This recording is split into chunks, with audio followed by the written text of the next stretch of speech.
In the Nigeria of the 1940s and early 1950s, a nation still wrapped in the colonial chains but already rumbling with dreams of independence. Few names echoed louder than Chief Ezekiah Oladipo Bode Thomas. Born in October 1918 in Lagos into a respected Yoruba Christian family, Bode was the son of Reverend Thomas, a Methodist preacher, raised in a disciplined home where both intellect and spirituality were prized. Young Bode grew up with fire in his bones and ambition in his eyes. Though born in Lagos, his root traced back to Oyo, the heartland of Yoruba royalty. That royal blood would one day pull him into the eye of a political storm. From his earliest days, Bode Thomas stood out. He was sharp, defiant, brilliant. He breezed through his early schooling in Lagos and then traveled across oceans to London, where he studied law and was admitted into the prestigious Middle Temple Inn of Court. In 1942, he was called to the bar, one of the first Nigerians to ever achieve this feat. And when he returned home, he wasn't just carrying a degree, he was carrying the weight of a future he intended to shape. Back in Nigeria, Bode launched one of the country's first successful private legal practices. He wasn't just a lawyer, he was a courtroom force of nature, articulate, fierce and commanding. In an era where colonial officials still looked down on Africans, Bode Thomas demanded respect. He didn't ask politely, he took it. But his ambitions didn't stop at law. Bode was a visionary and his eyes were fixed on something larger: Nigeria's political liberation.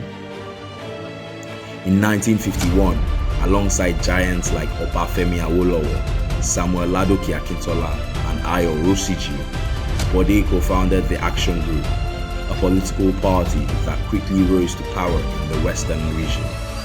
That same year, he was appointed Minister of Transport in the Western Regional Government, massive responsibility for a man still in his early 30s. He was also named chairman of the Oyo Divisional Council, giving him direct administrative authority over his ancestral region. And in a rare recognition of his status, Bode was conferred with the title of Awolowo of Oyo, a traditional warrior title that placed him in both political and cultural leadership, a bridge between old and new Nigeria.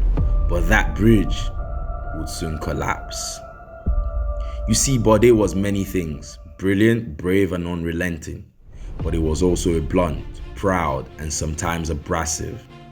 While others respected the delicate dance between colonial government, local politics, and traditional kingship, Bode didn't dance, he stormed.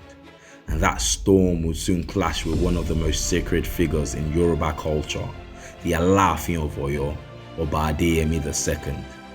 Now, understand this: the Alaafin wasn't just a king, he was a divine symbol, a cultural pillar, the embodiment of centuries of Yoruba tradition and spiritual heritage. In the newly formed regional government, traditional rulers still had enormous influence, and the Alaafin was the most powerful among them.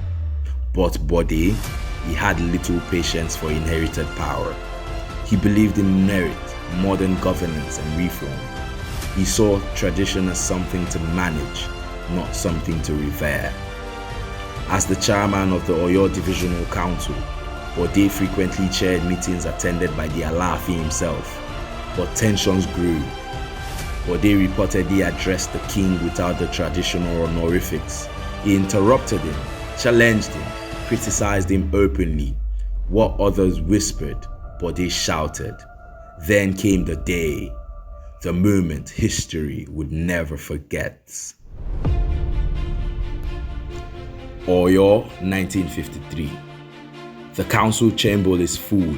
Chiefs, elders, and advisors sit in tense anticipation. Bode Thomas enters the room, confident, upright, commanding. As was customary, everyone rises up to greet him. Everyone except the Alaafin. Bode turns sharply and demands, "Why didn't you stand to greet me like the others?" The room falls silent. The air thickens. And then, The Alaafin calmly replies, "Ṣé èmi lò ń gbọ́mọ báun, máa gbó lọ báun," meaning, am I the one you're barking at like that? Keep barking then. To outsiders, it might seem like a petty insult, but in Yoruba culture, to be called a dog, especially by a king, is to be spiritually condemned. It's a curse, a deep humiliation, a stripping of honor. Bode Thomas left the meeting, face flushed with rage, heart burning with wounded pride. But that night, something strange happened. At home, Bode began barking. Yes, barking, loud, wild, relentless, like a dog. Family and witnesses said he lost all his senses. He barked through the night. Then the next 2 days of madness, 2 days of horror, and then he died. At just 34 years old, Bode Thomas, one of Nigeria's brightest minds, fiercest nationalists and boldest politicians, was gone. Some say he was stressed. Others believed it was a spiritual retaliation, a curse invoked by the king's words. Perhaps it was a tragic psychological breakdown. Or maybe some forces simply don't tolerate arrogance, no matter how brilliant the mind behind it. His death sent shockwaves across the country. It marked not just the loss of a man, but a warning written in history. In the battle between modern power and ancient authority, the lines are never simple, and thrones still cast shadows that even the boldest cannot escape. Today, Bode remains a legend, brilliant and fearless, a name that reminds us that while intelligence can conquer systems, wisdom knows when to bend. If you love this piece of history, don't forget to hit the like button, subscribe for more powerful historical stories, and tap the notification bell so you never miss a moment of Nigeria's rich and traumatic past. Until next time, remember, every name in history carries a lesson. What will yours say?